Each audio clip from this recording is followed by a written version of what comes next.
ನನ್ನ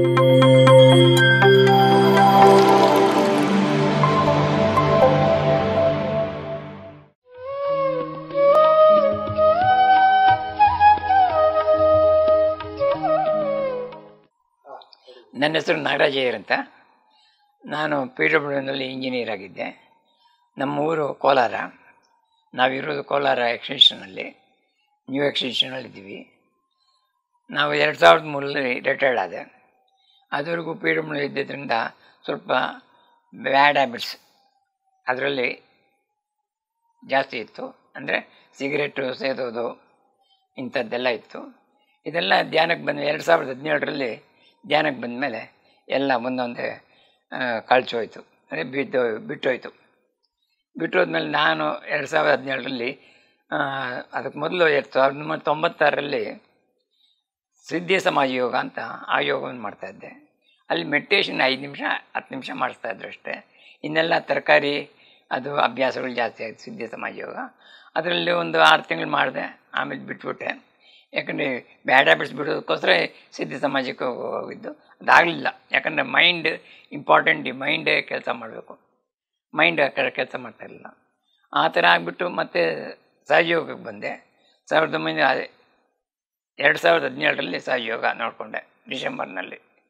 ಸಹಜಯೋಗಕ್ಕೆ ಬಂದಮೇಲೆ ಸ್ವಲ್ಪ ಮೆಡಿಟೇಷನ್ ಮಾಡ್ತಾ ಇದ್ದಾಗಲೇ ಒಂಥರ ಸುಮಾರಾಗಿ ಇಂಪ್ರೂವ್ ಆಯಿತು. ಬ್ಯಾಡ್ ಹ್ಯಾಬಿಟ್ಸ್ ಸ್ವಲ್ಪನೇ ಬಿಟ್ಟೋಯ್ತು. ಎಲ್ಲ ಸಿಗರೇಟು ಅದು ಇದೆಲ್ಲ ಬಿಟ್ಟೋಯ್ತು, ಮನಸ್ಸಿಂದ ಬಿಟ್ಟೋಯ್ತು, ಕಚ್ಚೋಯ್ತು.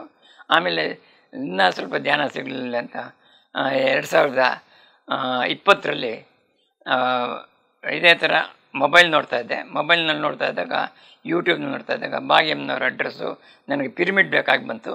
ಪಿರಮಿಡ್ಗೆಲ್ಲ ಭಾಗ್ಯಮ್ಮನವ್ರದ್ದು ನಂಬರ್ ಸಿಕ್ತು. ಫೋನ್ ಮಾಡಿಬಿಟ್ಟು ಅವ್ರು ಕಾಂಟ್ಯಾಕ್ಟ್ ಮಾಡಿದೆ. ಅವರಿಂದ ವಿರೂಪಾಕ್ಷಿಯವ್ರು ಸಿಕ್ಕಿದ್ರು. ಅವರನ್ನು ಕಾಂಟ್ಯಾಕ್ಟ್ ಮಾಡಿಬಿಟ್ಟು ಅವರಿಂದ ನಾನು ಪಿರಮಿಡ್ ಧ್ಯಾನಕ್ಕೆ ಬಂದೆ. ಫಸ್ಟ್ ಬಂದ ತಕ್ಷಣ 2022ರಲ್ಲಿ ಆರೋಹಳ್ಳಿ ಧ್ಯಾನಕ್ಕೆ ಹೋದೆ. ತುಂಬ ಚೆನ್ನಾಗಾಯಿತು ಧ್ಯಾನ. ಒಂದೇ ದಿವಸ ಹೋಗಿದ್ದು, ತುಂಬ ಇಂಪ್ರೂವ್ ಆಯಿತೆ. ಇವಾಗ ಅದರಲ್ಲೇ ಇದ್ದೀನಿ. ಅದರಿಂದ ಅದು 2022ರಲ್ಲಿ ನನ್ನ ಆರೋಗ್ಯ ಕೆಟ್ಟೋಗಿತ್ತು. ನನಗೆ ಆಪ್ರೇಷನ್ ಮಾಡಿದ್ರು. ಆಪ್ರೇಷನ್ ಮಾಡೋದಕ್ಕೆ ಮೊದಲು ನಾನು ಅಧೈರ್ಯವಾಗಿದ್ದೆ. ಹೆಂಗಪ್ಪ ಆಪ್ರೇಷನ್ ಮಾಡಿದೆ, ಹಾರ್ಟ್ ಆಪ್ರೇಷನ್. ಅದರಲ್ಲೂ ದುಡ್ಡು ಒಂದು, ಎರಡನೇದು ಭಯನೂ ಇತ್ತು. ಆಮೇಲೆ ಧ್ಯಾನಕ್ಕೆ ಕುತ್ಕೊಂಡ್ಮೇಲೆ ಪತ್ರಿಜಿಯವ್ರನ್ನ ನೆನೆಸ್ಕೊಂಡು ಕುತ್ಕೊಂಡ್ಮೇಲೆ ಪತ್ರಿಜಿಯವರೇ ಬಂದು ಆಪ್ರೇಷನ್ ಮಾಡ್ದಂಗೆ ನನ್ನ ಮನಸ್ಸಿಗೆ ಇದಾಯಿತು. ಮತ್ತು ಇವಾಗ ನಾನು ಆರೋಗ್ಯವಾಗಿದ್ದೀನಿ. ಆಪ್ರೇಷನ್ ಸಕ್ಸಸ್ಸು ಆಯಿತು, ಮತ್ತು ಕಣ್ಣು ಆಪ್ರೇಷನ್ ಆಯಿತು, ಎಲ್ಲ ಇಂಪ್ರೂವ್ಮೆಂಟ್ ಆಯಿತು. ಹೆಲ್ತ್ ಸಿಕ್ಕಾಪಟ್ಟೆ ಇಂಪ್ರೂವ್ ಆಗಿದೆ ನನಗೆ. ಈ ಧ್ಯಾನದಿಂದ PMCಯಿಂದ ನಮಗೆ ತುಂಬ ಅನುಕೂಲ ಆಯಿತು. PMC ಅವ್ರ ಮಾತುಗಳು ಅಯ್ಯಪ್ಪ ಪಿಂಡಿ ಮತ್ತು ಬೇರೆಯವ್ರದ್ದೆಲ್ಲ ಕೇಳ್ತಾ ಇದ್ದೀನಿ. ಅವ್ರಂಗೆ ದಯವಿಟ್ಟು ಎಲ್ಲರೂ ಯಾರೇ ಇದು ಮಾಡ್ತೀನೋ PMC ಚಾನಲ್ ನೋಡಿ, ಅದಕ್ಕೆ ಸಬ್ಸ್ಕ್ರೈಬ್ ಆಗಿ ಧ್ಯಾನಕ್ಕೆ ಬನ್ನಿ. ನಿಮ್ಮ ಸಂಸಾರವನ್ನು, ನಿಮ್ಮ ಆನಂದವನ್ನು ಪಡೀರಿ. ಇದರಿಂದ ತುಂಬ ಆನಂದ ಸಿಗುತ್ತೆ. ಆನಂದವನ್ನು ಎಕ್ಸ್ಪ್ಲೈನ್ ಮಾಡೋದಕ್ಕಾಗೋದಿಲ್ಲ, ಅದು ಅನುಭವಿಸೋದವ್ರಿಗೆ ಗೊತ್ತಾಗುತ್ತೆ. ಆನಂದ ಏನು ಅನ್ನೋದು ಪತ್ರಿಜಿಯವರು ತಿಳಿಸ್ತಾರೆ. ಆನಂದ ಅನ್ನೋದು ಮೈಂಡ್ ಬರೋದೇ ಹೊರತು ಇನ್ಯಾವುದಕ್ಕಲ್ಲ. ಅದು ಆನಂದವನ್ನು ಅನುಭವಿಸ್ಬೇಕಾದ್ರೆ ಧ್ಯಾನ ಮಾಡಲೇಬೇಕು ನಾವು. ಧ್ಯಾನದಿಂದ ನಮ್ಗೆ ಅನುಕೂಲ. ಧ್ಯಾನ ಅಂದರೆ ಏನು? Making the mind silent. ನಾವು ಇವಾಗ ಕಣ್ಣು ಬಿಟ್ಟುಕೊಂಡು ಪ್ರಪಂಚವನ್ನು ನೋಡ್ತಾ ಇದ್ವಿ. ಪ್ರಪಂಚದಲ್ಲಿ ಏನು ಕಾಣುತ್ತೆ?